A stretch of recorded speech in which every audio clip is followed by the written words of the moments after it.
साम्राज्य न्यूज, सामान्यांचा असामान्य आवाज। राज्यातील 27 पैकी 2 महापालिका व 32 पैकी 17 जिल्हा परिषदांमध्ये आरक्षणाच्या मर्यादेचे पालन झालेले नाही। आरक्षणाचा घोळ सध्या सुरू असला तरी सर्वोच्च न्यायालयाच्या आदेशानुसार राज्य निवडणूक आयोगाला 31 जानेवारी पूर्वी स्थानिक स्वराज्य संस्थांच्या निवडणुका घ्याव्या लागणार आहेत। यामुळे आयोगाने आता दुसऱ्या टप्प्यात महापालिकांची निवडणूक घेण्याचे नियोजन केले असून त्याची घोषणा 15 ते 17 डिसेंबर दरम्यान होऊ शकते असे विश्वसनीय सूत्रांनी सांगितले। चंद्रपूर व नागपूर महापालिकेच्या आरक्षणात 50% मर्यादा ओलांडली आहे। याशिवाय राज्यातील 17 जिल्हा परिषदांसह 3 जिल्ह्यातील पंचायत समित्यांमध्येही अशीच कार्यवाही झाली आहे।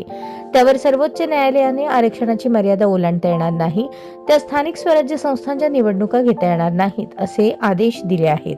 50% मर्यादा पालन केलेल्या स्थानिक स्वराज्य संस्थांच्या निवडणुकांसाठी कोणताही अडथळा नाही, मात्र 17 जिल्हा परिषदांची निवडणूक मागे ठेवून 15 जिल्हा परिषदांची निवडणूक घेता येणार नाही। त्यामुळे आयोगाने आता दुसऱ्या टप्प्यात महानगरपालिकांची निवडणूक घेण्याचे नियोजन केले आहे। मात्र त्यासाठी 10 डिसेंबर पर्यंत वाट पाहावी लागणार आहे। त्या दिवशी महापालिकांची वॉर्डनिहाय अंतिम यादी होणार आहे। आयोगाकडून 10 डिसेंबर रोजी त्या संदर्भात आढावा घेतला जाईल, त्यानंतर दुसरा टप्पा जाहीर केला जाईल असे आयोगातील वरिष्ठ सूत्रांनी सांगितले।